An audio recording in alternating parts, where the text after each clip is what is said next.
আমাদের সমাজে কিছু বাবা আছে দেখবেন, ছেলেকে বিয়ে করাইতে গেলে মেয়ের বাবার কাছে ভিক্ষুকের মতো সে হাত পাতে। ওই মেয়ের ছেলের বাবা সে মেয়ের বাবার কাছে ভিক্ষুকের মতো হাত পাতে, বলে যে ভাই আপনার মেয়েটা তো আমার পছন্দ হয়েছে, আমার ছেলের জন্য পুত্রবধূ বানায় নেব। কোথায় এখন 2 লাখ টাকা দিতে হবে, ছেলেটাকে বিদেশ পাঠাবো, 5 লাখ টাকা দিতে হবে।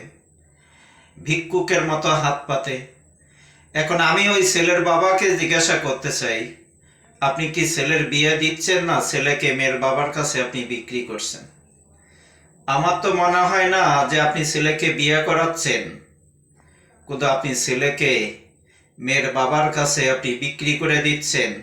এই জন্য মেয়ের বাবার কাছে আপনি হাত পাচ্ছেন। আর ওই ছেলের স্ত্রী যখন আসবে, তা আপনি ছেলের বাবা ওই বউয়ের কাছে তো আপনি কোনো সম্মান পাবেন না, কোনো ইজ্জত পাবেন না, কোনো দাম পাবেন না। এই জন্য আপনার ছেলেকে যদি বিয়ে করাইতে হয়, যে আপনি যৌতুক ছাড়া আপনার সন্তানকে আপনি বিয়ে করান, মেয়ের বাবার কাছে 1 টাকাও নেবেন না, তাহলে আপনি বাবার সম্মান পাবেন এবং আপনার ছেলেটার জীবনটাও সবচেয়ে বড় সুখী হবে এবং দামি হবে।